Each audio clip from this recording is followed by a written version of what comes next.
Bueno, chicos, vamos a empezar con los dos primeros capítulos de lo que sería esta introducción un poco a las vanguardias para que entendáis el cambio que supusieron a principios del siglo XX. Para eso me voy a tener que remontar un poco atrás para que entendáis concretamente qué es lo que van a romper las vanguardias. Está muy bien decir que las vanguardias rompen con la tradición artística, pero sin embargo, si no entendemos un poco en qué consistía esa tradición, pues realmente nos quedamos un poco perdidos. Vale.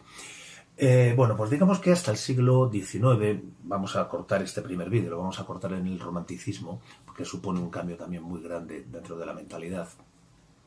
Digamos que todo lo que era el arte en general, yo aquí me voy a centrar sobre todo en la pintura, digamos que era un arte que llamamos figurativo. ¿Qué significa esto de figurativo? Pues que digamos que planteaba que tenía que haber una coincidencia entre lo representado en la obra de arte por un lado y la realidad por otro. ¿De acuerdo? Es decir, por ejemplo, si nosotros veíamos un paisaje, ese paisaje se tenía que parecer, digamos, al entorno natural que estaba ahí representado. Si veíamos la cara de un señor, esa representación se tenía que parecer al señor que había sido representado. Entended esto de la representación, ¿de acuerdo?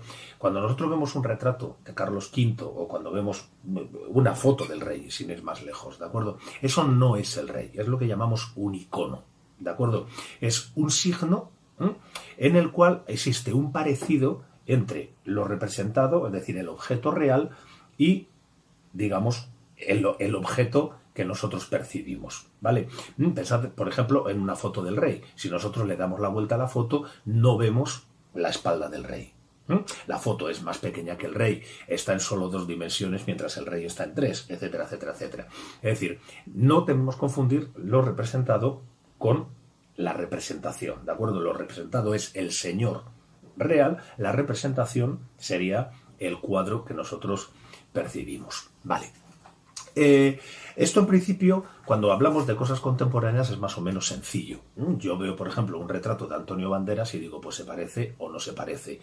O incluso cuando es una caricatura, ¿de acuerdo? Pensad en las caricaturas, por ejemplo, pienso en el Príncipe Carlos, espero que se cure del coronavirus, yo digo, cuando, como siempre, se le representa con unas orejas tremebundas, porque digamos que es el rasgo que más, digamos que más marcado de su físico.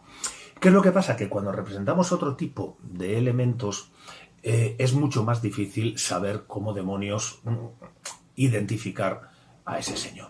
Pensad, por ejemplo, en lo que sería la mitología o pensad en lo que sería la religión. Es decir, en ambos casos estamos hablando, por ejemplo, de seres que en principio no tienen una entidad real. Tanto los dioses de la mitología griega o romana como los santos, pues evidentemente no están vivos, vamos a dejarlo así, no voy a decir que no existen, Dios me libre, ¿de acuerdo?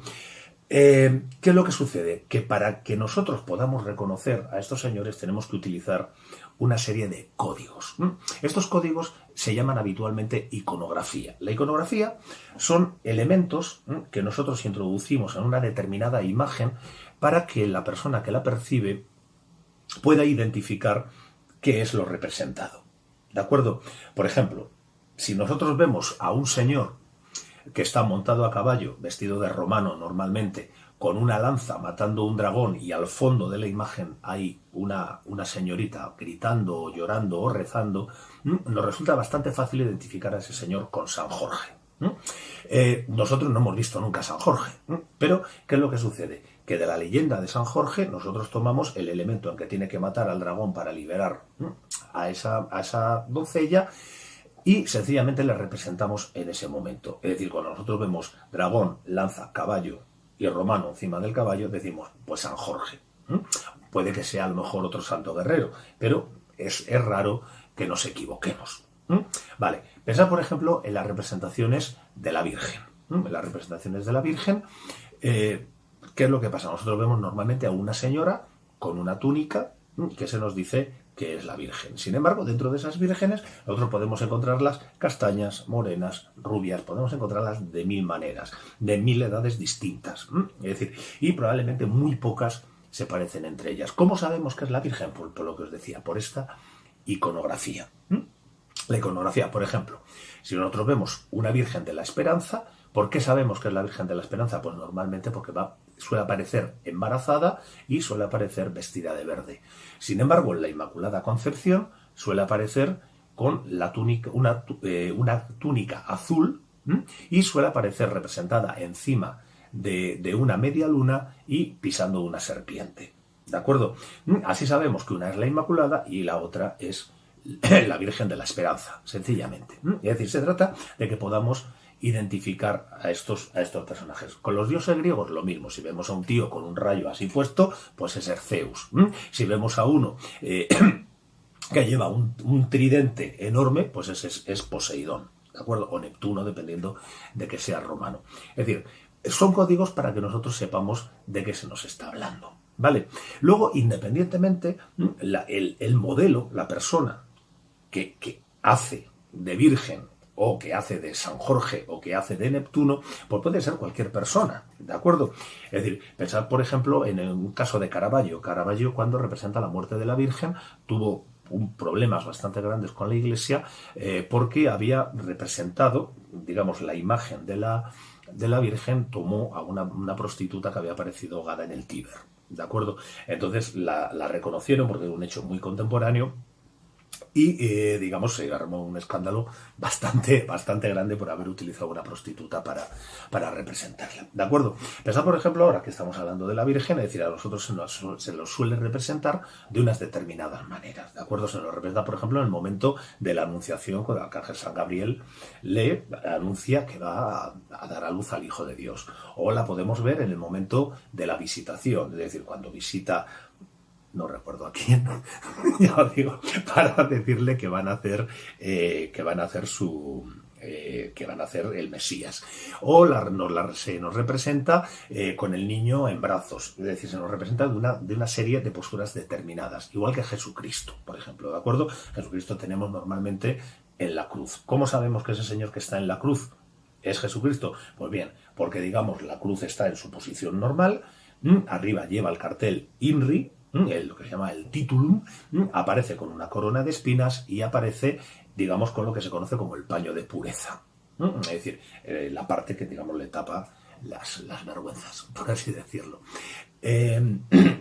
Si esta cruz aparece de otra manera, por ejemplo, dada la vuelta, el crucificado no es Jesucristo, sino que es San Pedro. ¿De acuerdo? Si la cruz es en forma de aspa, entonces es San Andrés, ¿de acuerdo? Es decir, que depende un poco de todo lo que nosotros nos vayamos a encontrar en ese tipo de imágenes para reconocer a la figura o no, ¿vale? Bueno, pues esto yo digo que se extiende aproximadamente hasta el siglo XX sin prácticamente ningún tipo de cambios. Incluso hoy en día, cuando se representan los santos, se representan, por ejemplo, de esta manera. Van a surgir estilos, como por ejemplo el paisaje, que el paisaje no va a surgir casi hasta el siglo XVIII, luego va a tener un éxito bastante grande en el romanticismo, porque normalmente el paisaje no se consideraba como tal. Es decir, porque el paisaje pues era la naturaleza, que era algo que tal. Lo único que servía habitualmente era como marco para determinadas escenas, pero en el siglo XVIII aproximadamente es cuando se empiezan a pintar los paisajes por sí, es decir, los paisajes un poco como los vemos hoy en día. Va a surgir el retrato pensad que realmente surge más o menos en el Renacimiento. ¿Y por qué va a surgir el retrato? Pues surge por una razón muy sencilla, es decir, cuando digamos los poderosos desean que su imagen quede para la posteridad. ¿Cuál es la mejor manera? Pues contratar a un buen pintor y que ese pintor nos haga un retrato. Pero hacer algo como es, por ejemplo, el retrato. El retrato, en principio, nos puede parecer algo muy sencillo. Cogemos al señor, pum, pum, y como cuando sacamos una foto de carnet, ¿no? Sin embargo, en los retratos había códigos muy importantes. Por ejemplo, si nosotros vemos todo lo que son los retratos de los Austrias, vemos que todos están en la misma posición. Si vemos, por ejemplo, Felipe II, Felipe III, Felipe IV, podéis ver que todos ellos están en la misma posición de escorzo, etcétera, etcétera. ¿Por qué? Porque al rey se le representaba de esa manera, concretamente porque era el rey. Otros podían optar a otro tipo de posturas, pero no a esa. Lo mismo, por ejemplo, el hecho de lo que eran los retratos ecuestres a caballo. Es decir, los retratos ecuestres normalmente se representaban únicamente a los reyes. ¿Por qué a los reyes? Porque suponía que eso que estaban dominando era la máquina del Estado, no era un caballo en sí. Sin embargo, a partir del duque de Lerma empezamos a encontrarnos con retratos, aquí en España concretamente, ¿de acuerdo? Empezamos a encontrarnos con retratos ecuestres de otras personas. ¿Por qué? Porque lo que nos están contando esos señores es que ellos son los que realmente mandan. Por ejemplo, el duque de Lerma, el conde duque de Olivares. Yo digo, pero normalmente los caballos de estas personas suelen ser, digamos, más formalitos que los de los reyes. Los de los reyes suelen aparecer encabritados y moviéndose y no sé cuánto. Pero, sin embargo, por ejemplo, los del duque de Lerma o esta serie de personajes aparecen bastante más tranquilos. ¿De acuerdo? Bueno, pues ya digo que hasta el siglo XIX, podemos decir, todo esto se va a representar de una manera habitual. ¿Cuál era, de una manera más o menos similar? ¿Cuál era esta manera? Digamos, la del parecido. El parecido, ¿cómo se buscaba? Pues sobre todo trabajando a partir del dibujo. Es decir, primero se hacía, digamos, el contorno de la figura y luego, digamos, se iba rellenando de la manera más fidedigna posible. Sin embargo, a partir de finales del siglo XVIII eso empieza a cambiar un poco.